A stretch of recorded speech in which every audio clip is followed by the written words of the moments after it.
let's let's get to the substance of the matter, the main things we tabled. There is that 9-member committee that has been put together in Parliament to get into the issue of the collapse and the revocation of licenses of Unibank and Unibank. It's raised a lot of fire in Parliament. Some said, no, we don't need to go this way. It's already in being taken care of in court. Others said, well, we must still look at it. So we find ourselves at the point where now accusations have been leveled. And now Jose Wusu, who is actually at the helm of that committee, says the petitioners must come with documentation on some of the matters that they allege. Let's not forget that they are also, citing the Bank of Ghana, the Ghana Stock Exchange for certain, duplicitous activity, if I may put it that way. So let's delve into that matter. And I'll start with you. Should we have come this far anyway? Are you one of those who think that this matter should have just been left to the courts to deal with? I must say that I was really, really shocked that the Speaker actually admitted the petition and went on to allow Honorable Ayariga to move a motion to the extent of setting up a committee. I was a member of Parliament at the time these issues came up. And I also happened to be a member of the Finance Committee. I recollect that at a point, Parliament as an institution, led by the Finance Committee, tried to do some independent inquiry into the matters. We had some hearing. We at least I recollect as meeting the Bank of Ghana, I recollect some of the proceedings that ensued when we met the bank. Then, just as Parliament was proceeding with that process, the legal matters started off in the courts. So we had to decide as to whether we were going to have this dual and look at this situation. The end decision was that, well, if the courts are taking up these issues, I mean, a lot of the matters were also legal matters. Why would Parliament as an institution also want to conduct its individual or its independent investigations into the matter? Simultaneously. Simultaneously. What if at the end of the day, the court's ruling is not in abeyance with what Parliament also finishes with?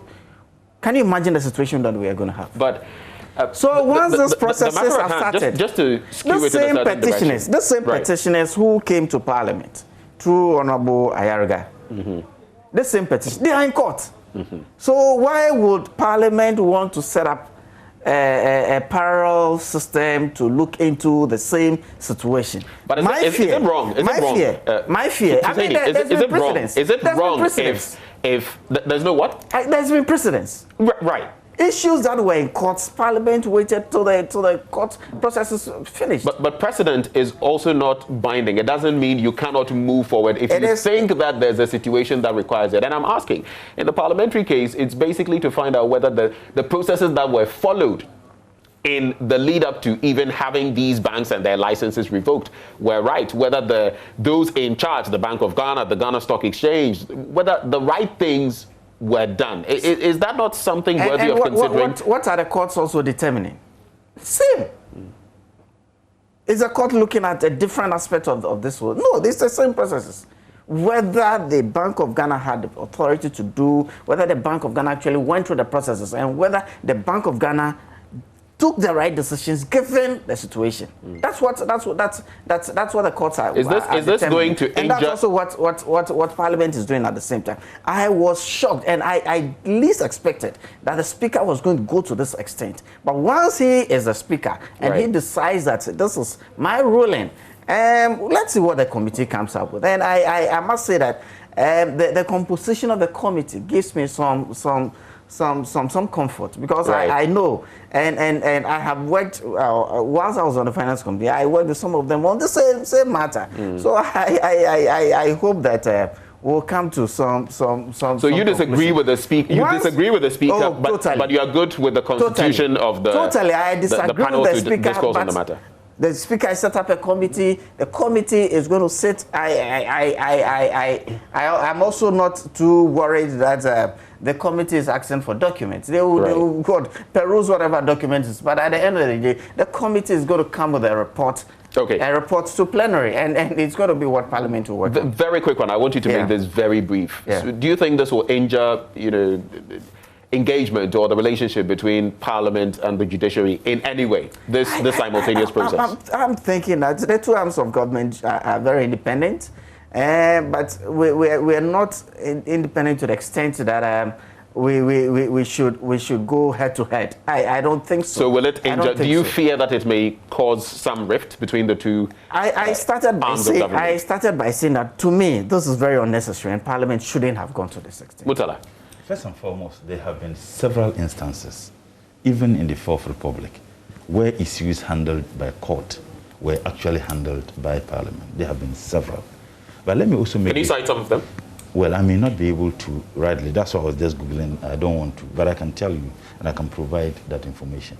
I would urge that maybe your producer, as we sit here, should do that. There have been several instances where the issues handled by the court were actually handled by Parliament itself. They have been such. And in any case... So when you say were actually handled by Parliament, just for the sake of clarity, was it simultaneous, or was it that Parliament initiated something, the courts... Simultaneous. In any case, if there is an issue which has been determined by the court, then the same logic would suggest that then Parliament doesn't need to go into it. First and foremost, the Speaker, when he accepted and referred the matter to leadership of the House to constitute a committee to look into it, the majority leader had a problem, and the Speaker asked whether there was any violation of any standing order or any provision in the 1992 Constitution. I think that there was a complete state of incommunicado, because there was no any suggestion whatsoever that there was any violation of the standing orders of the House or the laws. Parliament will work with two things. That is the Constitution of Ghana and the standing orders of the House. Sorry to break it, but you know that when the standing orders, a case comes up, that the standing orders is not clear. It is for the Speaker to determine, the Speaker to make a ruling, and that's exactly what he did in this case. Oh, first and foremost. But you do admit the Speaker has a certain level of discretion that he has to apply in applying the That's what I'm saying. When the standing orders are not clear. Just as in court, and he interprets the justices would also interpret the law. I thought he would just allow me to go. Okay, so let's But the point I'm making is that the Speaker is not just using his discretion. I'm saying that Parliament, as an arm of government, has the power, the capacity, and the authority to do what Parliament is doing in this matter. And in fact, let's get something very clear. When you talk about democracy, the most important ingredient in democracy is not even the judiciary, it's not even the executive, it's the legislative arm. You cannot have a democracy without the legislature, but you can have a government without the legislature. Even under military dictatorship, the executive exists, the judiciary exists.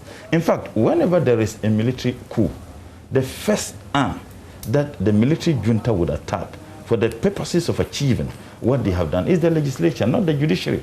So let's get very clear. And if you get to the explanation of John Locke, Montesquieu, in fact, John Locke even went further to say that the judiciary is not even important when you are talking about democracy.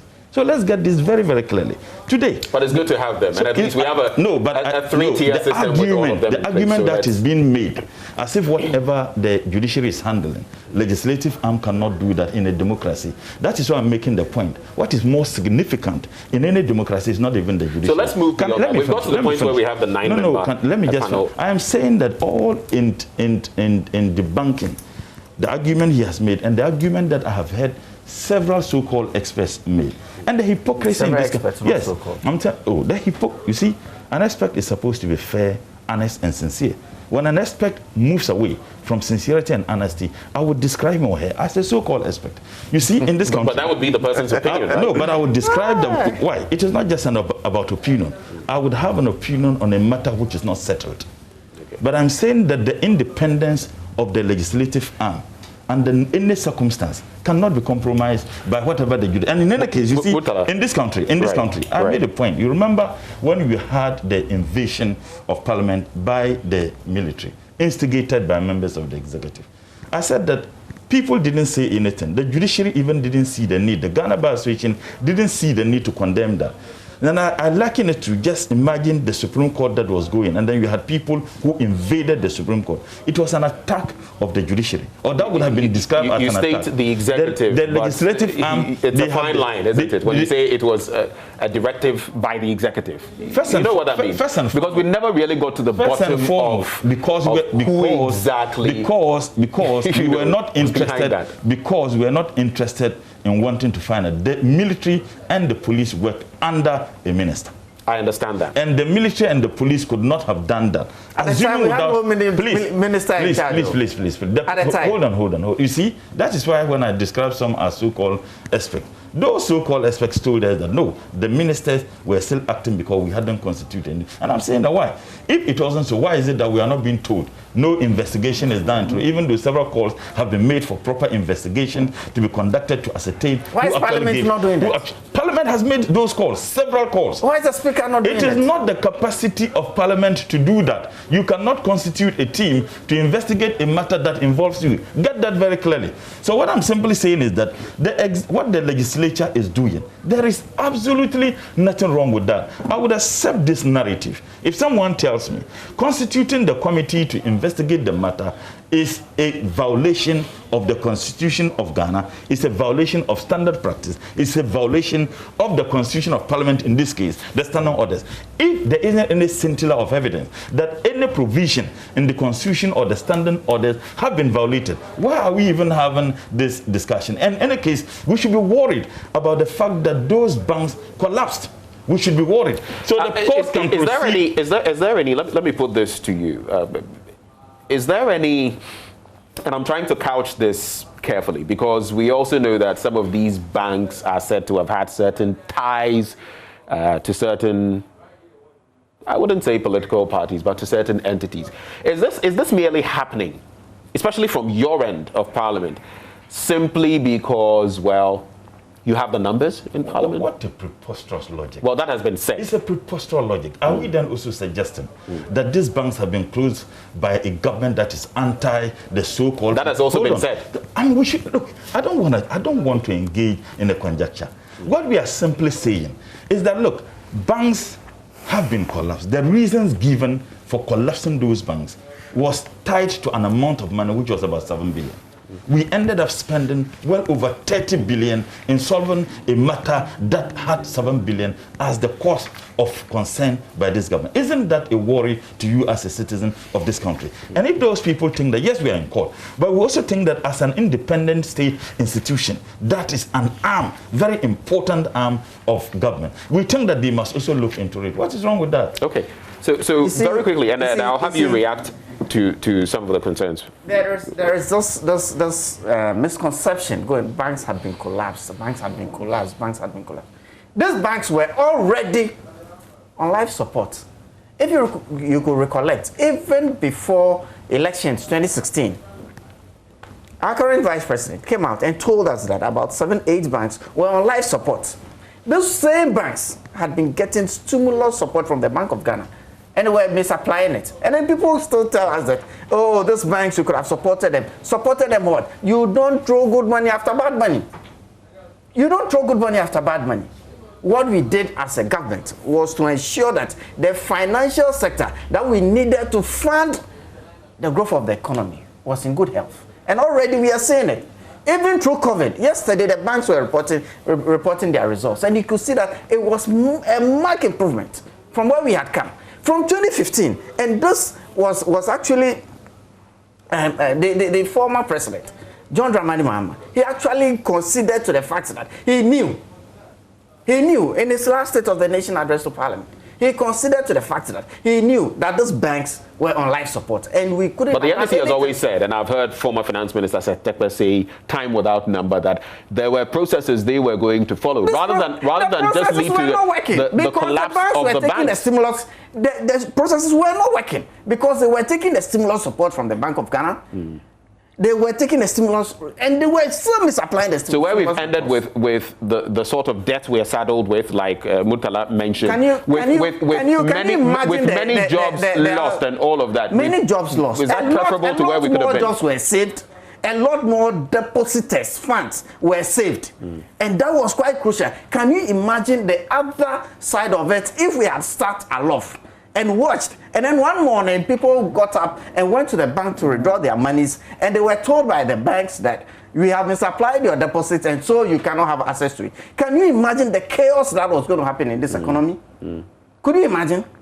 You can't. The jobs that would have been lost if the government had not taken this very stringent decisions to ensure that we still had our finance sector. So to wrap up on this belt of the conversation. So this now we've impaneled this. The banks were already collapsed. Members. We have to move on. The banks were already collapsed. These the 9 banks were already collapsed. Depositors were going to the banks. No, but he spoke. Depositors were going to the bank without being able to get their funds. Right. This probably is the best in the legacy that the president is leaving for this nation. If we have sat aloft, the other side, probably by Murtala, you have a minute. Oh. A minute. He yes. spoke, I spoke. You give a minute. And then you give me a minute. You've spoken for much longer than he has on this beat. And we must talk about the carnage on our roads as well. No, you had quite a bit. So quick reaction. First and foremost, if he is talking about the fact that those banks were on life support and therefore that reckless decision taken by government ought to have been taken. The entire government, please, why? The entire government is on life support. This Nanado's government. Debt to GDP is getting to 80. Nanado's government is on life support. In fact, it's even beyond life support. It's dying. Debt to GDP is about getting to 80%. Then you tell me. So listen, in this, I listen to him. The monies we left, you messed them up. The debt, $9 billion. Yes. Monies you left. Yes. Stabilization fund. Will you tell him? Will you tell him? Will you tell him? I am speaking to facts. I'm not speaking to emotions here. Okay, so please. We let stabilization funds, money there, 270 million. Let's get back Don't even go there. You mess up this economy without any. What I'm simply saying is that this same government is beyond life support. It's collapsing. Nothing is working in this country. People don't even have water to drink. Go to Tema. They are drinking water from gutters. You saw the videos. You have carried them in your news items. In this country, we have security is at its lowest ebb. No, I'm just telling you the life support you are talking, the justification. In every business, and I mean, it's surprising, he's a business student. I am not a business student. In every business, you have ups and downs. The fact that you have ups and downs doesn't mean that you cannot get to the ups.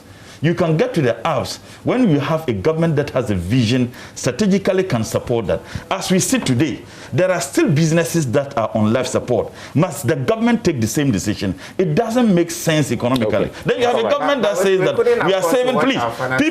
People have lost their lives. Education of kids have been truncated because of the reckless decision by this government. People have become widows. Women have become widows because their husbands died as a result of a reckless decision. You sit here and you think that you sit here and you think that the deposits of 1.2 number one, why not saving the deposit? Why is the man working a free? We can't have all of these. We can't have all of these conversations within this conversation. So, okay, gentlemen, listen to me. Let's hold our horses, please. Please. Please. It was a creation of your government. Thank you very much. So we are moving on. We can't discourse on all of these matters in this single session. Unfortunately, no.